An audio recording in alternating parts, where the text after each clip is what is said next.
He's the best ever. That's what Vince McMahon wants you to believe about his favorite wrestlers. But here's the truth. Vince never actually gave us that list. What we have instead is a pattern of control, money, and manipulation. This video isn't about who deserved to be Vince's favorite. It's about who helped Vince the most and what that says about him. Vince McMahon ran WWE for over 40 years. During that time, he picked certain wrestlers to push. He gave them titles. He gave them money. He gave them power. But why? Was it because he liked them as people? No. It was because they served his vision. They made him rich. They stayed loyal. They never said no. This list reveals something dark about Vince. These 10 wrestlers weren't just talented. They were tools. Some were manipulated. Some were elevated. Some were used until they broke. All of them were pawns in Vince's game. No matter how big they got, they never escaped his control. The wrestling business has always been about power, and nobody understood power better than Vince McMahon. He didn't just run a wrestling company. He built an empire. And empires aren't built on friendship. They're built on exploitation. They're built on finding people who will do anything for success and then using them completely. Let's start with number 10 and work our way to the wrestler Vince valued most. Each of these names tells a story about what Vince really wanted from his performers and what he was willing to do to get it. Number 10, Randy Orton.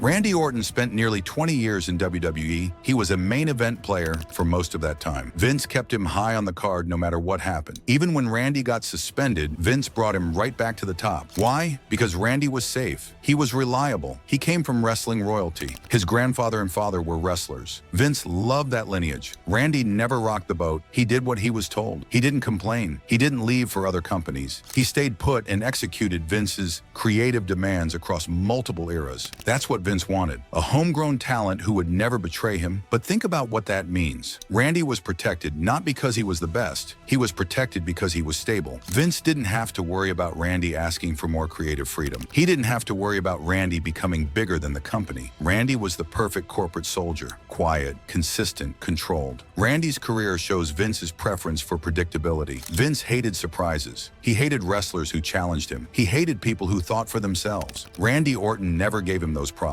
Randy showed up. Randy did his job. Randy went home. That made him valuable. The wrestling business is full of big egos. It's full of people who want creative control, people who want to be stars on their own terms. Randy Orton wasn't one of those people. He accepted his role. He stayed in his lane. And Vince rewarded that with job security and main event status. But here's what's sad about it. Randy could have been more. He had the talent to be one of the all-time greats, but he played it safe. He never pushed boundaries. He never demanded better storylines. He just accepted whatever Vince gave him, and that's exactly why Vince loved him. Vince valued Randy because Randy made his job easier. There were no surprises, no drama, just a reliable worker who showed up and did his job. That's not love, that's convenience. Randy Orton was convenient for Vince McMahon. He was the kind of wrestler who asked for nothing and gave everything. And in Vince's world, that was the perfect employee. Randy's multi-generational wrestling background gave him something else Vince loved: legitimacy. Randy understood the business because he grew up in it. He knew how to work. He knew how to carry himself. He knew the unwritten rules Vince didn't have to teach him. Randy came ready-made. That saved Vince time and effort.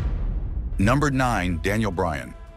Daniel Bryan is proof that Vince only loved you when it made him money. Vince didn't like Bryan at first. In 2013, Vince told Bryan something cruel. He said if Bryan was walking down the street with groceries, no one would mistake him for a WWE superstar. That's how little Vince thought of it. Why? Because Bryan was small. He didn't have the muscular build Vince loved. He didn't fit the mold. Vince wanted big, powerful men. Bryan was the opposite, so Vince ignored him. He refused to push him. He kept him down. Bryan had already proven himself everywhere else. He was one of the best wrestlers in the world before he came to WWE. He had worked all over the United States. He had worked in Japan. He had worked in Europe. Fans knew how good he was. But Vince didn't care about that. Vince only cared about his own vision, and Bryan didn't fit it. But then something happened. The fans revolted. They demanded Daniel Bryan. They chanted his name. They hijacked shows. They made it clear that Bryan was their guy. Vince had no choice. He had to push Bryan. And when Bryan became a massive draw, Vince suddenly called him his favorite wrestler. That's the manipulation. Vince only loved Bryan once Bryan made him money. Before that, Bryan was nothing to him. This wasn't about respect. It wasn't about recognizing talent. It was about profit. When Bryan proved he could sell tickets and merchandise, Vince changed his tune. He took credit for Bryan's success, even though he fought against it. The Daniel Bryan story shows how little Vince trusted his audience. Vince thought he knew better than the fans. He thought he could tell them who to cheer for. He thought his vision was more important than what people actually wanted, and he was wrong. The fans forced his hand. They made Bryan a star despite Vince. Daniel Bryan showed that Vince's love was conditional. You had to force his hand. You had to prove your worth through overwhelming fan support. Only then would Vince pretend he believed in you all along. That's not real support. That's saving face. Vince couldn't admit he was wrong about Bryan, so he acted like he always knew Bryan was special. This happened to other wrestlers too. CM Punk had similar problems. Fans loved him, but Vince didn't see him as a top guy. Other talented workers got buried because they didn't fit Vince's physical ideal. The business lost amazing storylines because of Vince's stubbornness. And when someone like Bryan broke through anyway, Vince acted like it was his plan all along. Bryan later said he still respected Vince despite everything. That shows Bryan's character. He could have been bitter. He could have talked badly about Vince after leaving WWE, but he didn't. He took the high road. That makes Vince's initial dismissal of him even worse. Bryan was talented, professional, and respectful, but Vince almost threw him away because of his size.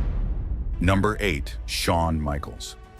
Shawn Michaels had a complicated relationship with Vince. In the early years, Shawn was a problem. He was political. He caused drama backstage. He refused to lose matches when he was supposed to. The most famous example was the Montreal Screwjob in 1997. Shawn refused to drop the WWF Championship to Bret Hart. This caused one of the biggest controversies in wrestling history. The Montreal Screwjob destroyed relationships. Bret Hart left WWE bitter and angry. Fans were furious. The locker room was divided, and Shawn was at the center of it all. He got what he wanted. He kept the title. He avoided losing to Bret, but it came at a massive cost to everyone else. But Vince forgave everything. Why? Because after 2002, Shawn came back and did exactly what Vince wanted. Shawn's second career run was critically acclaimed. He had amazing matches. He made Vince look smart for bringing him back. And most importantly, Shawn finally obeyed. That's the key. Vince only truly loved Shawn after Shawn submitted to his authority. Before that, Shawn could get away with anything because he was talented. But Vince's real affection came when Shawn stopped fighting him, when Shawn became the reliable creative partner Vince needed. Shawn's first run was marked by chaos. He had personal problems. He had substance issues. He was difficult to work with. Other wrestlers didn't like him, but Vince protected him because Shawn drew money. Shawn was one of the most talented performers in the business. His matches were incredible. His character work was top-notch. So Vince tolerated the problems. When Shawn returned in 2002, he was different. He had gotten sober. He had found religion. He was more mature. And most importantly for Vince, he was cooperative. The second run Shawn Michaels was everything Vince wanted. Talented but controllable. Creative but obedient. A star who knew his place. This relationship shows Vince's control. He tolerated rebellion when it was profitable, but his deepest respect went to those who eventually fell in line. Shawn Michaels earned Vince's love by proving he would no longer challenge Vince's power. That's not a partnership. That's dominance. The change in Shawn also benefited Vince's image. First run Shawn made Vince look weak. It looked like Vince couldn't control his own locker room. It looked like the inmates were running the asylum. But second run Shawn proved Vince could reform even the most difficult talent. It made Vince look powerful. It made him look like a leader who could inspire change. Shawn's story became a redemption arc, and Vince loved redemption arcs because they reinforced his authority. The message was clear.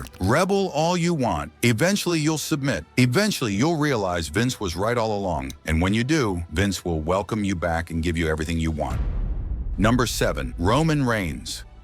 Roman Reigns is Vince's ultimate project. Vince chose Roman to be the face of WWE after John Cena, and Vince refused to give up on that vision, even when fans hated it, even when his own creative team disagreed, even when it clearly wasn't working. From 2015 to 2018, Vince pushed Roman as the top babyface. The fans rejected him. They booed him. They chanted against him. But Vince didn't care. He kept pushing. He kept putting the title on Roman. He kept forcing Roman into the main event. His creative team reportedly laughed at him for his Roman Reigns ideas, but Vince ignored them. The rejection was brutal. WrestleMania main events were booed. Title victories were met with anger. Roman couldn't cut a promo without the crowd turning on him. It was uncomfortable to watch. Everyone knew it wasn't working. Everyone except Vince. Why was Vince so obsessed? Because Roman fit his vision. Roman had the look. He came from a famous wrestling family. He had the corporate aesthetic Vince wanted. Roman was tall, muscular, and handsome. He looked like a WWE superstar in Vince's eyes. But here's the dark part. Roman only got over over when Vince finally backed off. When Vince loosened his grip and let Roman turn heel, that's when Roman became a star. Vince's control was actually holding Roman back, but Vince wouldn't admit that. He kept believing his way was right. The Roman Reigns push hurt other wrestlers too. Wrestlers who were more popular got pushed aside. Wrestlers who fans actually wanted to see got ignored. Because Vince was obsessed with making Roman work, he sacrificed everything else to protect his chosen one. Roman Reigns proves that Vince's love was about ego. It wasn't about what was best for Roman. It wasn't about what the fans wanted. It was about Vince's vision. Vince picked Roman as his ideological successor, and nothing was going to change his mind. That's not love. That's obsession. Vince saw himself in Roman, not literally, but Vince saw someone he could mold, someone he could control, someone who would represent everything Vince wanted WWE to be. Roman had the family background. He had the physical tools. He was young enough to be the face of the company for a decade or more. On paper, it made perfect sense. But wrestling isn't played on paper. It's performed for a live audience. And that audience has opinions. They have preferences. They decide who they like. Vince forgot that, or he didn't care. He thought he could force them to accept Roman. He thought if he pushed hard enough and long enough, they would eventually give in. Roman himself handled it professionally. He never complained publicly. He took the abuse from fans. He kept showing up. He kept working hard. In a way, Roman proved why Vince chose him. His professionalism never wavered. But that doesn't change the fact that Vince's stubbornness damaged Roman's early career and frustrated millions of fans.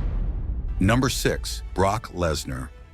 Brock Lesnar represents everything wrong with Vince's later years. Vince called Brock a once-in-a-lifetime athlete and a once-in-a-generation talent, and he was right. Brock was a legitimate fighter. He was a physical freak. He had skills nobody else had. But Vince used this to justify something terrible. He gave Brock a special contract. Brock only wrestled a few times a year. He made millions. And Vince let him destroy other stars' momentum to protect Brock's rarity. Think about what that means. Vince sacrificed other talents to keep Brock special. Wrestlers who showed up every night and worked hard were buried by Brock. Their pushes were stopped. Their stories were cut short, all to maintain the idea that Brock was untouchable. Kofi Kingston is a perfect example. Kofi won the WWE Championship after an incredible underdog story. Fans loved it. It was one of the best moments of the year. Then Brock came back, and in less than 10 seconds, Brock beat Kofi. The match was a squash. All of Kofi's momentum was gone. His reign meant nothing because Vince needed to make Brock look strong. Vince's strategy changed in the 2000s. As WWE secured massive media rights deals, Vince started favoring part-time stars. He believed a rare Brock Lesnar appearance was worth more than a full-time worker. This was about maximizing profit with minimum investment. Brock got paid more for doing less, and the wrestlers who carried the company every night got less respect. The logic was simple. WWE made more money from television and streaming deals than from live events, so keeping people like Brock fresh for big shows made financial sense. But it destroyed the weekly product. Fans stopped caring about regular shows because the big stars weren't there. They only showed up for pay-per-views. Brock Lesnar shows Vince's greed. He created a two-tier system, the special attraction who barely showed up, and everyone else who had to work constantly for less money and less glory. Vince loved Brock because Brock made him money without demanding much creative input. Brock showed up, destroyed someone, and left. That was easy for Vince, but it was devastating for the rest of the roster. Full-time wrestlers felt disrespected. They worked 200-plus days a year. They did house shows, television tapings, and pay-per-views. They did interviews and appearances. They gave their bodies to the business, and then someone like Brock would show up a few times a year and get treated like he was more important than all of them combined. Brock himself was just doing business. He negotiated a great contract. He had leverage because of his UFC background. He was smart enough to protect his body and maximize his earnings. You can't blame Brock for that, but you can blame Vince for creating a system that devalued everyone else to protect one man.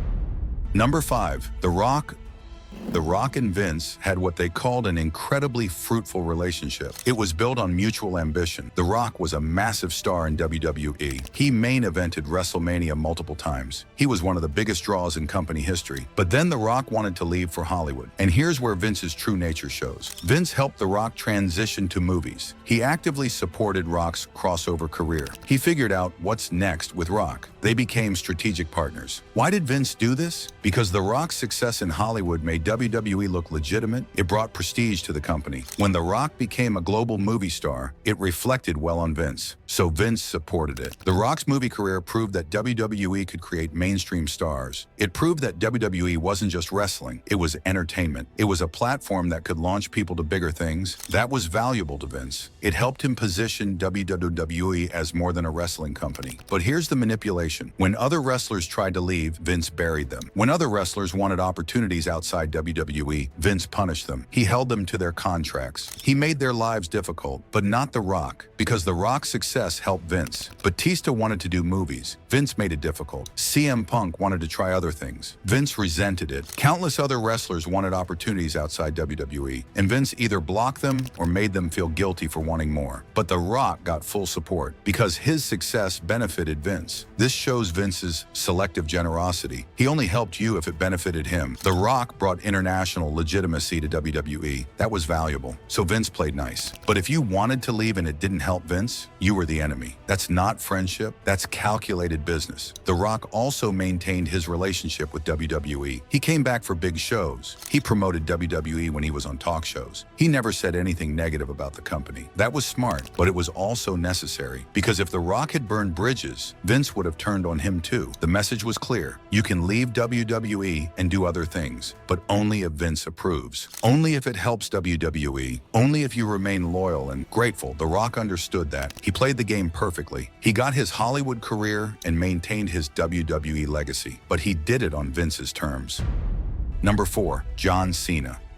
John Cena was Vince's workhorse. He carried WWE through the ruthless aggression era and the PG era. He worked a brutal schedule. He maintained a clean corporate image. He never complained. He defended Vince publicly, even when Vince faced serious controversies. Cena said something revealing. He said, "I love Vince. When I love somebody, I love them wholeheartedly." He said this regardless of public anger toward Vince. That's the depth of Cena's loyalty. He stood by Vince no matter what. When scandals hit WWE, Cena defended the company. When people criticized Vince, Cena spoke up for him. When fans turned on WWE's direction, Cena stayed positive. He was the ultimate company man. He represented everything Vince wanted in a top star. But what did that loyalty cost Cena? Vince used him until his body broke. Cena worked through injuries. He worked constantly. He rarely got time off. Vince called him the modern standard bearer. But what he really meant was Cena was the guy who would never say no. Cena had multiple major surgeries, torn pectoral muscles, neck problems, shoulder issues. His body was falling apart from the workload, but he kept going because that's what Vince needed. And Cena felt obligated to deliver. The schedule was brutal. Over 200 live events a year, weekly television tapings, monthly pay-per-views, international tours, media appearances, charity work. Cena did it all. He was everywhere. He was the face of the company, and he never took a break. Cena became more than a wrestler to Vince. He became a personal ally. He became a corporate defender. When people criticized Vince, Cena defended him. When WWE faced backlash, Cena stood up for the company. This went beyond professional utility. Cena gave Vince personal loyalty, and Vince rewarded that. But at what cost? Cena's body paid the price. He had multiple surgeries. He dealt with chronic pain, but he kept working because that's what Vince needed. John Cena proves that Vince's love came with a price. You had to sacrifice everything: your body, your personal time, your independence. In return, you got Vince's respect, but you lost yourself in the process. Cena also sacrificed his personal life. He rarely had time for relationships. He missed holidays and family events. He gave up normal human experiences because WWE demanded everything from him, and Vince expected nothing less. To be Vince's top guy meant complete dedication, complete sacrifice, complete submission to the business. Cena's loyalty was tested repeatedly. When fans turned on him and booed him for years, he kept going. When critics said he was stale and needed to change, he stayed the course. When other wrestlers complained about their spot on the card, Cena never said a word. He took everything Vince asked for and delivered without complaint. That's why Vince loved him. Not because Cena was the best wrestler, not because he had the best matches, but because Cena was reliable, dependable, unbreakable. At least that's what Vince thought. But everyone breaks eventually, and even Cena's body finally gave out. But by then, Vince had gotten over a decade of maximum effort. He had squeezed everything he could from his workhorse.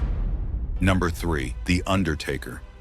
The Undertaker was different from everyone else on this list. Vince called him the most loyal performer I've ever dealt with. That's a direct quote. That's Vince's highest praise. The Undertaker set the benchmark for what Vince valued most: loyalty. The Undertaker stayed with WWE during the Monday Night Wars. In the mid-1990s, many top stars left for WCW. They wanted more money. They wanted easier schedules. WCW was offering guaranteed contracts. WWE was still paying based on performance. Financially, it made sense to leave. But The Undertaker stayed. He remained loyal to Vince when Vince needed him most. This was a critical period. WWE was losing the ratings war. They were losing money. They were at risk of going out of business. Stars were jumping ship every few months. The company was unstable. The Undertaker could have left. He could have gotten a big contract from WCW. He could have worked an easier schedule and made more money. But he didn't. He stayed with Vince. And Vince never forgot that. But that loyalty came with strings. The Undertaker became Vince's enforcer. He policed the locker room. He enforced corporate culture. He made sure other wrestlers fell in line. The Undertaker learned Vince's core lesson: always do what is best for business. And he lived by that rule. Think about what that means. The Undertaker gave up his independence. He became an extension of Vince's authority. He served the institution for over 20 years. He was Vince's backstage leader. His job was to maintain control when things got chaotic. The Undertaker ran Wrestlers Court. This was an informal locker room tribunal where wrestlers were called out for breaking unwritten rules. The Undertaker was the judge. He decided punishments. Usually it meant buying drinks for everyone, but sometimes it was more serious. The message was clear: follow the rules, respect the business, or answer to the Undertaker. This system helped Vince maintain order. Young wrestlers learned quickly. Veterans stayed in line. The locker room policed itself, and the Undertaker was Vince's representative. He carried out Vince's will without Vince having to get his hands dirty. Vince rewarded this with unmatched professional protection. The Undertaker was never disrespected. He was never buried. He had creative freedom other wrestlers didn't get, but he earned that through complete submission to Vince's vision. The Undertaker's character was protected too. He rarely lost matches. When he did lose, it was always a big deal. His WrestleMania streak became legendary. 21 wins in a row at WWE's biggest show. That doesn't happen by accident. That happens because Vince decided to protect him. The Undertaker represents the deal Vince offered. Be completely loyal. Never question the business. Enforce my rules. In return, I'll protect you. I'll give you respect. I'll make sure you're taken care of. But you can never leave. You can never rebel. You're mine forever. That's not love. That's ownership. The Undertaker gave Vince decades of loyalty. But did he have a choice? Once you're that deep in the system, once you're that committed to what's best for business, can you ever truly be free? The Undertaker was Vince's most loyal performer. But loyalty to Vince meant giving up everything else. The Undertaker wrestled until he was 55 years old. His body was destroyed. He could barely move at the end. His matches became sad to watch, but he kept going. Why? Because Vince wanted one more match, one more appearance, one more moment. And The Undertaker couldn't say no. That's the cost of being Vince's most loyal performer. You never get to retire on your own terms. You work until Vince decides you're done. You sacrifice your body, your health, and your dignity, because that's what best for business means. The business always comes first. You come last. Number 2, Stone Cold Steve Austin. Stone Cold Steve Austin and Vince McMahon created the most profitable period in WWE history. Their on-screen rivalry was legendary. Mr. McMahon versus Stone Cold. The evil boss versus the rebellious worker. It was perfect. It made both of them millions. The Attitude Era was built on this conflict. Austin was the working-class hero fighting against corporate authority. Vince was the evil billionaire boss trying to control his employee. It resonated with audiences because it felt real. People understood that struggle. They had bosses they hated. They had jobs that frustrated them. Austin gave them an outlet. But here's what's dark about it. Vince used Austin's real-life rebellious nature and turned it into profit. Austin had actual creative tensions with WWE. He had real disagreements. He wanted things done differently. And Vince took that energy and sold it back to the audience. The relationship required extraordinary trust. Both men had to fully commit. Austin had to be the anti-authority hero. Vince had to be the corporate tyrant, and they executed it perfectly. Vince respected Austin's ability to tell stories in the ring. He respected Austin's work psychology. He knew Austin understood when to let the fans in. Austin's matches were masterclasses in psychology. He knew when to slow down. He knew when to speed up. He knew how to get the crowd invested in every moment. Vince saw that talent. He recognized that Austin was special, not just as a character, but as a performer. But here's the contradiction. Vince let Austin rebel on screen and made money from it. But when other wrestlers tried to rebel in real life, Vince crushed them. Austin's rebellion was controlled. It was profitable, so Vince allowed it. But if you rebelled without making Vince money, you were fired. Think about that for a moment. Austin's entire character was about defying authority, about standing up to the boss, about not taking orders. But it was all scripted. It was all controlled. Austin could give Vince a stunner on television, but backstage, Austin still had to do what Vince wanted. There were real tensions too. Austin walked out of WWE in 2002 because he didn't want to lose a match on television without proper build. He felt it wasted his character. Vince was furious. For months, Austin was gone. Eventually, they worked it out, but it showed the limits of their relationship. Austin could rebel within the structure Vince created, but he couldn't rebel against Vince himself. Not really, not permanently, because Vince held all the power. Vince owned the company. Vince made the final decisions. Austin's rebellion was always on a leash, and Vince held that leash. This shows Vince's manipulation at its finest. He took genuine creative tension and turned it into entertainment. He made Austin's frustration profitable, and in doing so, he controlled even Austin's rebellion. Austin thought he was fighting the system, but he was actually serving it. The Mr. McMahon character became one of the greatest villains in wrestling history. Vince played himself as an exaggerated version of what people thought he was. The evil corporate boss, the out-of-touch billionaire, the tyrant who wanted total control. It was brilliant because parts of it were true. Stone cold. Steve Austin made Vince richer than anyone else. The Attitude Era was built on their conflict, but it was always Vince's conflict to control. Austin was the revolutionary draw, but Vince was the one who decided how far the revolution could go. Austin saved WWE. When he became a star, WWE was losing badly to WCW. Austin turned the company around. He gave them their most popular character ever. He drove merchandise sales through the roof. He made Monday Night Raw must-see television. Without Austin, WWE might have lost the war, but even saving the company wasn't enough to make the relationship equal. Vince still had the power. Vince still made the decisions. Austin was incredibly valuable, but he was still an employee, still someone who could be controlled, still someone who had to ultimately do what the boss wanted. Number 1. Hulk Hogan. Hulk Hogan is number 1 because he gave Vince everything. He was the prototype. He was the foundation. Without Hulk Hogan, Vince McMahon doesn't become the most powerful man in wrestling. Hogan made Vince's national expansion possible. In the 1980s, wrestling was regional. Different companies controlled different territories. There was an unwritten agreement. You didn't invade another promoter's territory. You respected the boundaries. This system had existed for decades. It kept the business stable. Vince wanted to destroy that system. He wanted one national company. He wanted to run every major city in America. He wanted to put all the other promoters out of business. And Hulk Hogan was his weapon. Hogan had mainstream appeal after appearing in Rocky III. He was muscular, charismatic, and perfect for television. He had the look Vince wanted. Big muscles, tan skin, bleached blonde hair. He looked like a superhero. Kids loved him. Adults loved him. He was the total package. Vince put the WWF Championship on Hogan in 1984, and Hogan dominated for years. He beat every challenger.